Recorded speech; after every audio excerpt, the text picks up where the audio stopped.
चलिए आज बात करते हैं इलेक्ट्रिक करंट पे। आप अपने आसपास जो भी अप्लायंसेस देखते हैं, इलेक्ट्रिकल अप्लायंसेस देख रहे हैं, सारे फंक्शन करता है इलेक्ट्रिक करंट पे। चाहे रेफ्रिजरेटर हो या फिर एसी हो या फिर टेलीविजन सेट हो या फिर ग्लोइंग बल्ब हो या इलेक्ट्रिक फैन हो, कुछ भी हो, या फिर जिसमें आप इस वीडियो को देख रहे हैं, या तो ये कंप्यूटर सिस्टम होगा या फिर मोबाइल फोन होगा, सब कुछ फंक्शन करता है इलेक्ट्रिक करंट पे। तो इस लिहाज से आप कह सकते हैं कि इलेक्ट्रिक करंट जो है मॉडर्न सिविलाइजेशन का बैकबोन है। तो इस हिसाब से देखा जाए तो इलेक्ट्रिक करंट बहुत इंपॉर्टेंट है और इसे जानना हमारे लिए सिर्फ कोर्स के पॉइंट ऑफ व्यू से ही नहीं बल्कि और भी बहुत सारे तरीकों से ये बहुत ही इंपॉर्टेंट है। इलेक्ट्रिक करंट को बेसिकली दो कैटेगरी में कैटेगराइज किया जाता है, पर अभी फिलहाल तो हम इसके बेसिक्स के बारे में बात करेंगे। वो दो कैटेगरीज है alternating current and direct current. तो हमारा कंसंट्रेशन, चूंकि ये शुरुआती वीडियोस है, तो हमारा कंसंट्रेशन सिर्फ डायरेक्ट करंट पे रहेगा। डायरेक्ट करंट मतलब जो करंट सिर्फ एक ही डायरेक्शन में फ्लो करे, वो अपना डायरेक्शन को चेंज ना करे।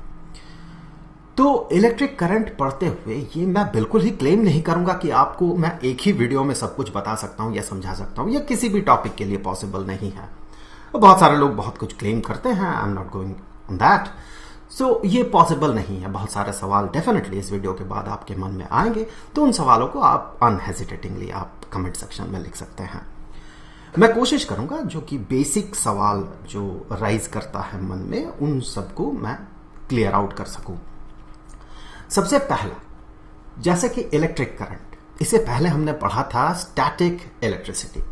स्टैटिक इलेक्ट्रिसिटी में क्या होता था कि चार्जेस जो है वो स्टैटिक रहा करते थे। जैसे कि एक स्फीयर है, मान ले एक कंडक्टर है, स्फेरिकल कंडक्टर, इसमें कुछ चार्ज दिया गया, फॉर एग्जांपल पॉजिटिव चार्ज दिया गया। आप फिर से ये ना पूछे कि पॉजिटिव चार्ज कैसे दिया जाता है कंडक्टर में, यहां से इलेक्ट्रॉन बाहर निकाल दे तो ये पॉजिटिवली चार्ज बन जाता। तो इसे अगर चार्ज दिया जाए कुछ, तो वो चार्ज इसके सरफेस पे रिसाइड करता है। तो सरफेस पे रिसाइड करता है, ये मूव नहीं करता है। For a brief period of time definitely ये मूव करेगा। आप अगर यहां इसे चार्ज प्रोवाइड करेंगे तो वो चार्ज यहां डिस्ट्रीब्यूटेड होगा। ये चार्ज मूव करते हुए अपने आप को डिस्ट्रीब्यूट करेगा, इवनली डिस्ट्रीब्यूट करेगा, और ये एक इक्विपोटेंशियल बनेगा। इस तरह से अपने आप को ये डिस्ट्रीब्यूट कर लेगा। So for a brief period of time वो चार्ज मूव करता है, लेकिन फॉर अ लॉन्गर पीरियड, लंबे समय तक ये मूव नहीं करता है चार्जेस। तो इसे हम स्टैटिक इलेक्ट्रिसिटी के कैटेगरी में रखते हैं। स्टैटिक चार्ज कहते हैं हम इसे। लेकिन जब चार्ज एक लंबे समय के लिए फ्लो करे, या फिर कहें एक इतने समय के लिए फ्लो करे जो कि हमें कंसीडर करना होगा, कंसीडरेबल टाइम के लिए अगर फ्लो करे, तो हम उसे स्टैटिक इलेक्ट्रिसिटी के कैटेगरी में नहीं बल्कि करंट इलेक्ट्रिसिटी के कैटेगरी में रखते हैं। और उस तरह के फ्लो को हम कहते हैं करंट। किसी भी तरह से मान ले बहुत सारे चार्जेस है एक जगह पे, बहुत सारे, और ये चार्जेस जो है ये मूव कर रहा है एक सर्टेन डायरेक्शन में, ये मूव कर रहा है।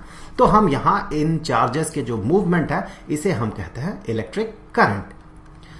सिंपल एग्जांपल से शुरू करते हैं। मोस्टली इलेक्ट्रिक करंट जो शुरुआती समय में आप इसका एग्जांपल्स देखेंगे या इसे समझेंगे, तो मोस्टली वो होगा एक कंडक्टर के अंदर जो चार्जेस फ्लो करता है। ड्यू टू दैट जो इलेक्ट्रिक करंट यहां क्रिएट होता है, उसके बारे में हम इनिशियली बात करते हैं। मैं फिर से बता दूं, इलेक्ट्रिक करंट जो है चार्ज का फ्लो है। कहीं भी अगर चार्ज फ्लो करे तो हम कहते हैं वहां पर इलेक्ट्रिक करंट है। तो अब हम एग्जाम्पल के तौर पे कंडक्टर को कंसीडर करते हुए चलेंगे। कंडक्टर में चार्ज का फ्लो होगा और हम देखेंगे कि हम करंट किसे कहते हैं और उस करंट को कैसे हम डिफाइन करते हैं, और तरह तरह के सवाल भी वहां से आएंगे और उन सब सवालों को हम क्लियर आउट करने का कोशिश करेंगे। अगर कुछ सवाल रह जाता है तो जैसे कि मैंने कहा कि आप अनहेजिटेटिंगली कमेंट सेक्शन में लिख सकते हैं।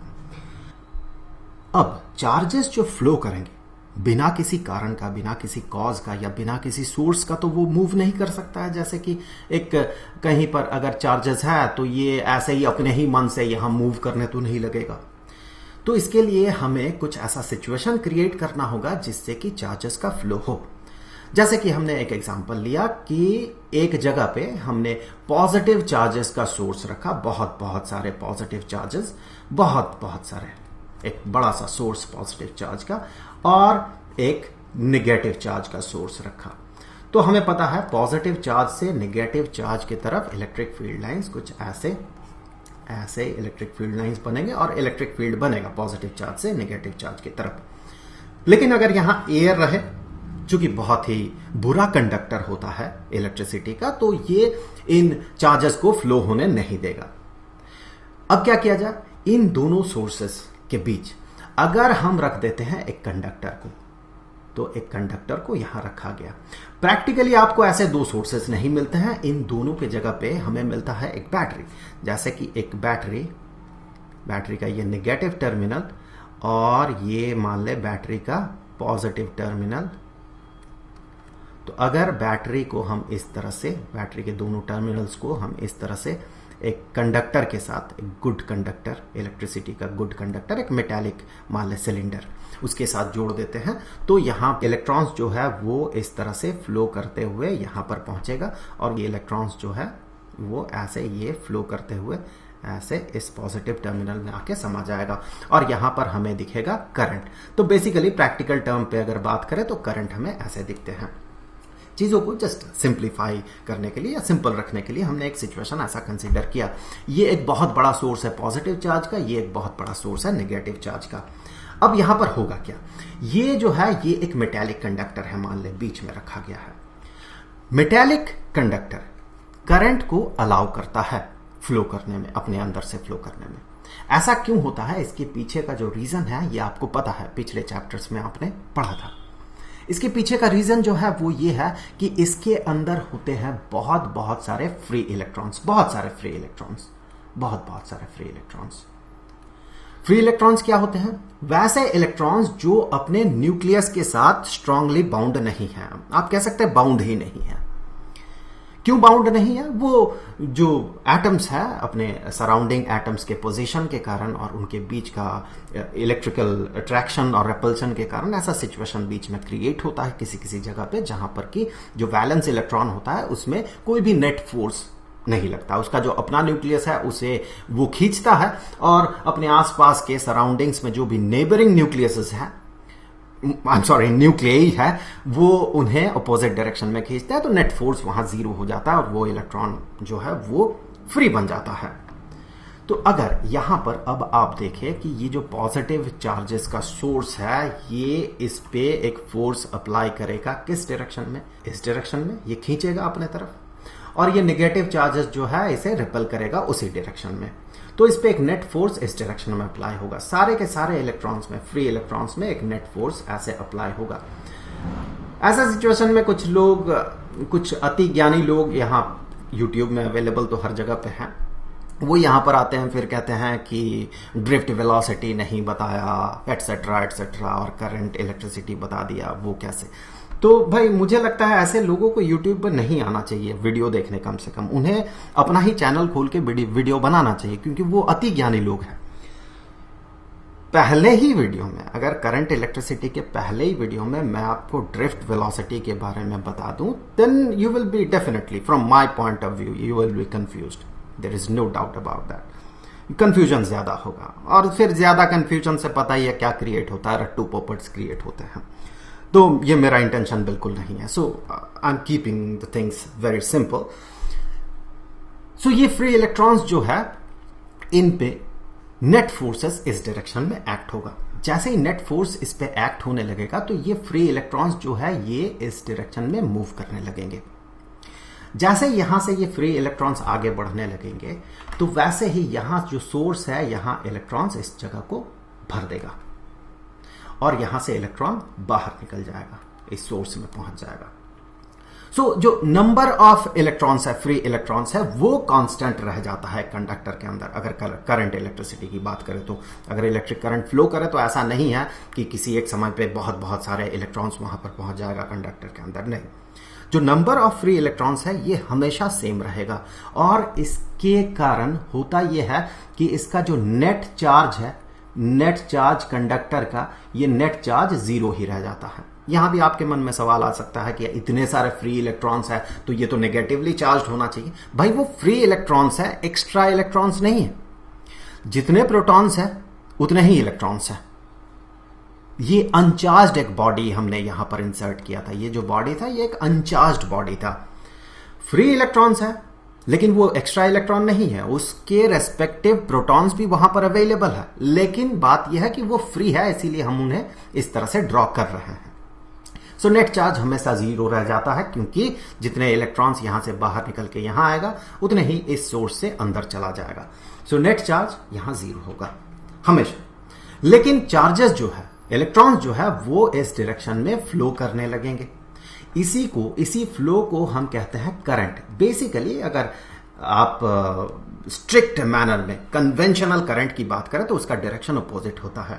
हम सिर्फ बात कर रहे हैं कि चार्ज के फ्लो का। आगे चल के हम चलिए देख लेंगे कि कन्वेंशनल करंट क्या है और इलेक्ट्रॉनिक करंट क्या है। इस तरह के करंट को, इलेक्ट्रॉन का जो फ्लो है उस डायरेक्शन में जो करंट है उसे मॉडर्न डे में इलेक्ट्रॉनिक करंट कहा जाता है, करंट ड्यू टू इलेक्ट्रॉन्स। लेकिन कन्वेंशनल करंट जो है वो, उसका जो डायरेक्शन है उसका डायरेक्शन अपोजिट माना जाता है। उसका डायरेक्शन इस डायरेक्शन में होगा। भले ही इलेक्ट्रॉन इस डायरेक्शन में प्रैक्टिकली मूव करे, लेकिन करंट का डायरेक्शन उसके अपोजिट डायरेक्शन में माना जाता है। ये माना जाता है कि करंट का डायरेक्शन जो है वो पॉजिटिव चार्जेस के मूवमेंट के डायरेक्शन में है। लेकिन यहां तो नेगेटिव चार्ज मूव कर रहा, पॉजिटिव चार्ज तो मूव नहीं कर रहा। नेगेटिव चार्ज मूव करने से एक सर्टेन डायरेक्शन में, इस डायरेक्शन में बाईं ओर, दाहिने से बाईं ओर, अगर नेगेटिव चार्जेस मूव करे तो जो इफेक्ट बनेगा वही इफेक्ट बनेगा अगर उतने ही अमाउंट का पॉजिटिव चार्ज अपोजिट डायरेक्शन में मूव करे। पॉजिटिव और नेगेटिव का तो यही फीचर है। नेगेटिव चार्ज जिस तरह का इफेक्ट डालेगा, पॉजिटिव चार्ज उसका उल्टा इफेक्ट डालता है। तो अगर negative charge from right hand side to left hand side जाए तो जो इफेक्ट ये बनाएगा, वही अगर पॉजिटिव चार्ज उल्टे डायरेक्शन में, that mean left hand side से अगर राइट हैंड साइड की तरफ जाए तो वही इफेक्ट बनाएगा। तो आप यहां पर इंटरचेंजेबली ये मान सकते हैं कि अगर मान ले एक सर्टेन क्रॉस सेक्शन में, इतने ही क्रॉस सेक्शन में हमने 1 सेकंड देखा और हमने देखा कि यहां से इस डायरेक्शन में इस क्रॉस सेक्शन को क्रॉस करते हुए, मान लेते हैं एग्जांपल के तौर पे कि -1 कूलम चार्ज जो है पास किया। कितने समय में? 1 सेकंड में हमने ये देखा। तो हम ये कह सकते हैं कि इतना इलेक्ट्रॉन 1 सेकंड में अगर इस डायरेक्शन में फ्लो करे, दैट इज सेम एज अगर पॉजिटिव चार्ज उल्टे डायरेक्शन में, कितना positive charge? +1 coulomb positive charge 1 second में उल्टे डायरेक्शन में फ्लो करे। दोनों का इफेक्ट सेम होगा। तो आप ये इंटरचेंजेबली मान सकते हैं कि जो करंट है वो करंट का डायरेक्शन ये है, और वो करंट कैसा करंट है? पॉजिटिव चार्ज का फ्लो है। तो इस तरह से आप इंटरचेंजेबली मान सकते हैं, एक इलेक्ट्रॉनिक करंट है, दूसरा कन्वेंशनल करंट है। सो हम इसे नॉर्मली इलेक्ट्रॉनिक करंट कहते हैं। मैं इन शॉर्ट लिख रहा हूं, इलेक्ट्रॉनिक करंट कहते हैं इस तरह के करंट को। इलेक्ट्रॉन के फ्लो को अगर हम करंट के तौर पे रिप्रेजेंट करते हैं तो वही, अगर पॉजिटिव चार्ज के फ्लो को हम करंट मानते हैं तो इसे हम कन्वेंशनल करंट कहते हैं। हम नॉर्मली कन्वेंशनल करंट की ही बात करते हैं जब करंट इलेक्ट्रिसिटी पे चर्चा करते हैं। यहां पर कुछ मुद्दे और भी है जो आपके मन में सवाल के तौर पे आ सकता है कि हमने स्टैटिक इलेक्ट्रिसिटी में ये पढ़ा था कि अगर कोई भी कंडक्टर हो, कंडक्टिंग मटेरियल हो, उसे अगर एक्सटर्नल इलेक्ट्रिक फील्ड में रखा जाता, जैसे यहां भी इलेक्ट्रिक फील्ड बन रहा था from positive charge to negative charge, इस तरह का इलेक्ट्रिक फील्ड बन रहा था। तो अगर एक्सटर्नल इलेक्ट्रिक फील्ड में रखा जाता है एक कंडक्टर को, तो उस कंडक्टर के अंदर जो भी फ्री इलेक्ट्रॉन्स होते हैं वो अपने आप को कुछ इस तरह से अरेंज कर लेता है, कुछ ऐसे। उसके कारण यहां पर पॉजिटिव चार्जेस बन जाते हैं कि यहां अंदर जो है नेट इलेक्ट्रिक फील्ड जो है वो 0 बनता है। कंडक्टर के अंदर इलेक्ट्रिक फील्ड हमेशा 0 बनता है। लेकिन यहां तो हम ये देख रहे हैं कि यहां पर इलेक्ट्रिक फील्ड यहां एग्जिस्ट कर रहा है, और उसी इलेक्ट्रिक फील्ड के कारण, कांस्टेंट इलेक्ट्रिक फील्ड के कारण, ये सारे फ्री इलेक्ट्रॉन्स एक सर्टेन डायरेक्शन में मूव कर रहे हैं। तो वो इलेक्ट्रिक फील्ड एग्जिस्ट क्यों कर रहा है? अब ध्यान से देखिए, यहां जो कंडक्टर की बात हम कर रहे थे स्टैटिक इलेक्ट्रिसिटी में, यहां पर यह कंडक्टर स्टैंड अलोन कंडक्टर था। मतलब क्या है? मतलब ये किसी सोर्स के साथ जुड़ा हुआ नहीं था। इलेक्ट्रॉन्स यहां पर पहुंच के अब ये बाहर नहीं जा सकता है। यहां पर पॉजिटिव चार्जेस हैं तो कुछ नेगेटिव चार्जेस आके इन जगह को भर नहीं सकता है। वहीं पर अगर आप इसे एक सोर्स के साथ जोड़ देते हैं, पॉजिटिव चार्जेस के सोर्स के साथ, तो होगा ये, यहां पर नेगेटिव चार्जेस के सोर्स, तो होगा ये सारे नेगेटिव चार्ज बाहर निकल जाएंगे। जैसे ही नेगेटिव चार्जेस बाहर निकल गए यहां से, तो इलेक्ट्रिक फील्ड जीरो नहीं रहेगा यहां पर। यहां भी negative charges in positive charges के जगह को अगर भर ले तो यहां अंदर इलेक्ट्रिक फील्ड जीरो नहीं रहेगा। इसीलिए कंडक्टर जब एक सोर्स के साथ जुड़ा हुआ रहता है, चार्ज के सोर्स के साथ जुड़ा हुआ रहता है, तो उसके अंदर जो इलेक्ट्रिक फील्ड है वो जीरो नहीं बनता है। तो आई होप कि आपके मन में ये जो सवाल है ये क्लियर आउट हो चुका होगा।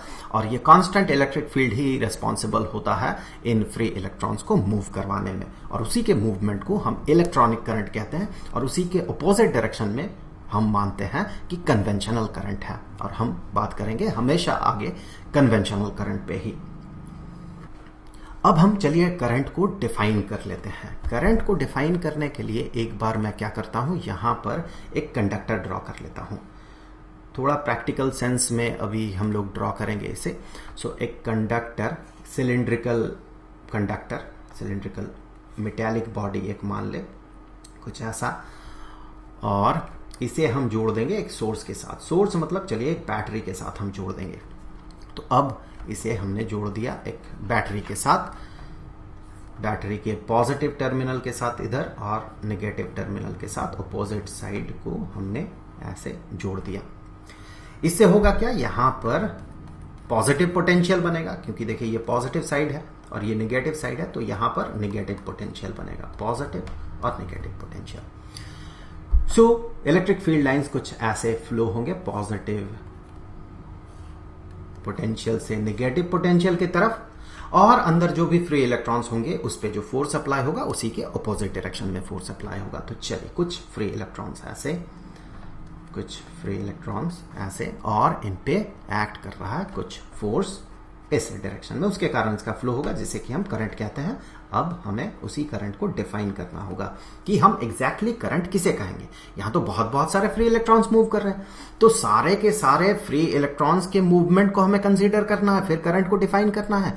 क्या हम ऐसे कहेंगे कि जितने टोटल चार्जेस का फ्लो हो रहा है वही करंट है? नहीं, इसका कोई प्रैक्टिकल एप्लीकेशन नहीं है और हम इसे आगे यूज नहीं कर पाएंगे। इस तरह अगर हम करंट को डिफाइन करेंगे तो उसका कुछ खास मतलब नहीं निकल के आएगा और उसे हम यूटिलाइज नहीं कर पाएंगे। हम साइंस को यूज क्यों करते हैं? हम साइंस पढ़ते ही क्यों हैं? चीजों को आसान करने के लिए, ताकि आगे चल के डिफरेंट सिचुएशंस में हम उस नॉलेज को अप्लाई करें और जो आउटकम है उसे प्रेडिक्ट करने का कोशिश करें। और जितना सही हम प्रेडिक्ट करेंगे उतना ही हमारा जो नॉलेज है उतना ही रॉबस्ट होता है। तो अब इसे बेहतर यूज करने के लिए, ताकि आगे इसका प्रॉपर एप्लीकेशन हम कर सके, इसके लिए करंट को कुछ ऐसे डिफाइन किया जाता है कि एक कंडक्टर की ही बात कर ले। अगर इसी कंडक्टर में इलेक्ट्रिक करंट की बात करें तो इस कंडक्टर में किसी भी क्रॉस सेक्शनल एरिया को अगर आप कंसीडर करें तो एक क्रॉस सेक्शनल एरिया हम कुछ ऐसा कंसीडर कर लेते हैं। एक क्रॉस सेक्शनल एरिया कहीं भी ले सकते हैं हम। सो एक क्रॉस सेक्शनल एरिया हमने कुछ ऐसा कंसीडर किया। यहां पर थोड़ा कलर बदल दूं। सो यहां पर एक क्रॉस सेक्शनल एरिया कुछ ऐसा। इस क्रॉस सेक्शनल एरिया से या इस क्रॉस सेक्शन से यूनिट टाइम में जितना चार्ज फ्लो करेगा वही होगा इस कंडक्टर में करंट। सो करंट को हम कुछ ऐसे डिफाइन करते हैं कि करंट ये होगा चार्ज क्रॉसिंग,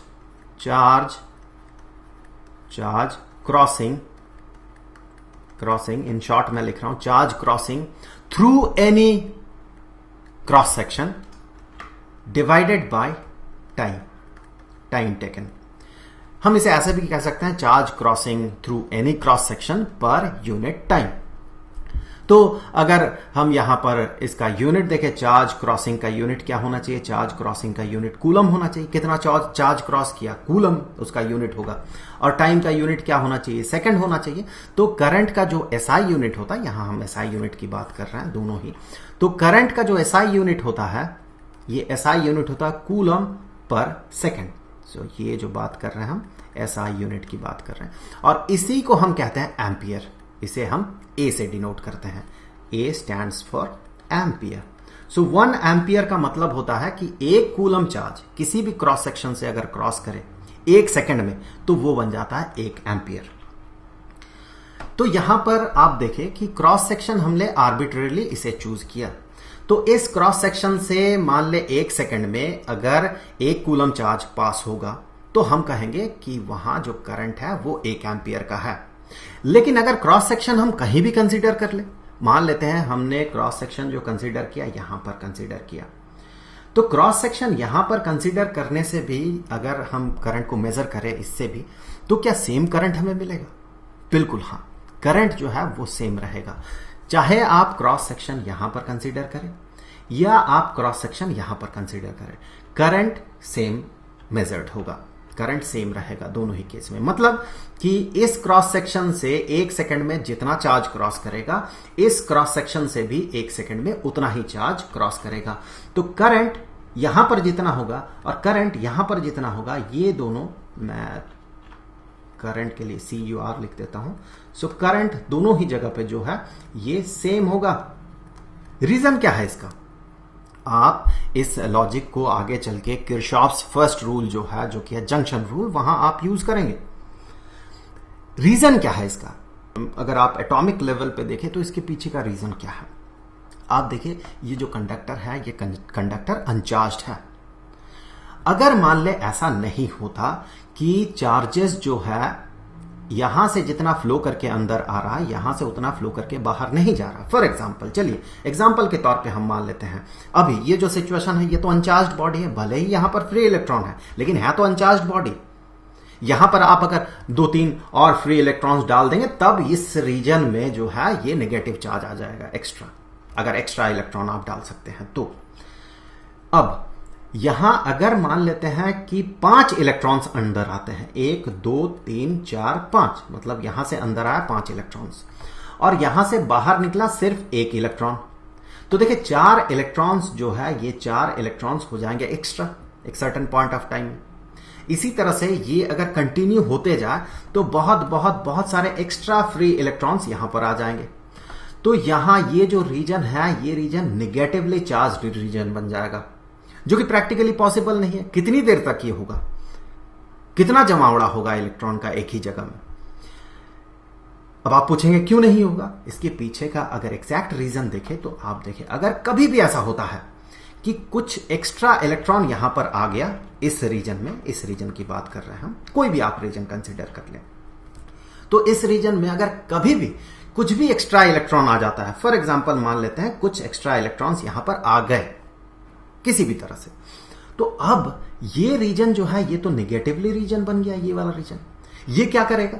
इधर से इलेक्ट्रॉन्स को आने से रोकेगा, लेकिन सारे के सारे इलेक्ट्रॉन्स में तो इलेक्ट्रिक फोर्स यहां पर अप्लाई हो रहा है, electrostatic force due to the source, due to the battery. So अब आप ये देखें कि यहां जो फोर्सेस है, इलेक्ट्रोस्टैटिक फोर्स हर इलेक्ट्रॉन पे तो लग रहा है, हर इलेक्ट्रॉन पे बराबर लग रहा है, और ये यहां से बाहर तो निकलने का कोशिश कर रहे हैं और निकलेंगे भी, लेकिन ये निगेटिव रीजन में है, रीजन बना रहा है, इसी के कारण ये इधर से इलेक्ट्रॉन्स को अंदर आने से रोकेगा। तो सिचुएशन क्या होगा? कुछ एक्स्ट्रा इलेक्ट्रॉन्स यहां बन गया था, आ गया था, जो कि पॉसिबल नहीं है, हमने ऐसा कंसीडर कर लिया। अगर आ जाता है तो क्या होगा? तो कुछ आ गया था, इसके कारण ये अंदर आने से इलेक्ट्रॉन्स को रोकेगा लेकिन बाहर जाने से रोकेगा नहीं। तो यहां से इलेक्ट्रॉन्स जो है वही एक्स्ट्रा इलेक्ट्रॉन्स बाहर निकल जाएंगे उस रीजन से। इक्विलिब्रियम तभी बनेगा जब कोई भी नेट चार्ज किसी भी रीजन में नहीं रहेगा, चाहे आप रीजन यहां कंसीडर करें या फिर आप रीजन किसी और जगह पे कंसीडर करें। एक क्रॉस सेक्शन मैं और ड्रॉ कर लेता हूं। चाहे आपका कंसीडर्ड रीजन ये हो, किसी भी रीजन में एक्स्ट्रा इलेक्ट्रॉन्स नहीं रह सकते हैं। जैसे ही थोड़ा सा भी एक्स्ट्रा इलेक्ट्रॉन्स आ जाएगा वहां पर, वो अंदर आने से इलेक्ट्रॉन्स को रोकेगा लेकिन बाहर जाने से नहीं रोकेगा, उसे हेल्प करेगा बाहर जाने में। तो वही एक्स्ट्रा इलेक्ट्रॉन अगर कहीं से आ भी जाता है, हाइपोथेटिकली मान लेते हैं आ गया वो एक्स्ट्रा इलेक्ट्रॉन, तो वहां से वो बाहर निकल जाएगा और वो जो रीजन है वहां हमेशा जो है नेट चार्ज वो 0 ही रहेगा। इसीलिए कहा जाता है क्रॉस सेक्शनल एरिया आप कहीं भी कंसीडर कर ले, जो करंट है वो सेम रहेगा। तो अब जाते जाते 1 एम्पियर जिस पे कि हमने बात किया था, इसे एक बार मैं यहां पर लिख भी देता हूं कि 1 एम्पियर जो है ये बराबर है किसी भी क्रॉस सेक्शनल एरिया से 1 कूलम चार्ज अगर पास करे इन 1 सेकेंड। तो आई होप कि ये वीडियो आपके लिए हेल्पफुल रहा होगा। अगर अब भी कोई सवाल बचा हुआ है बेसिक करंट इलेक्ट्रिसिटी पे तो आप बेहिचक कमेंट सेक्शन में लिख सकते हैं। तो मिलेंगे आपसे अगले वीडियो में, तब तक के लिए गुड बाय।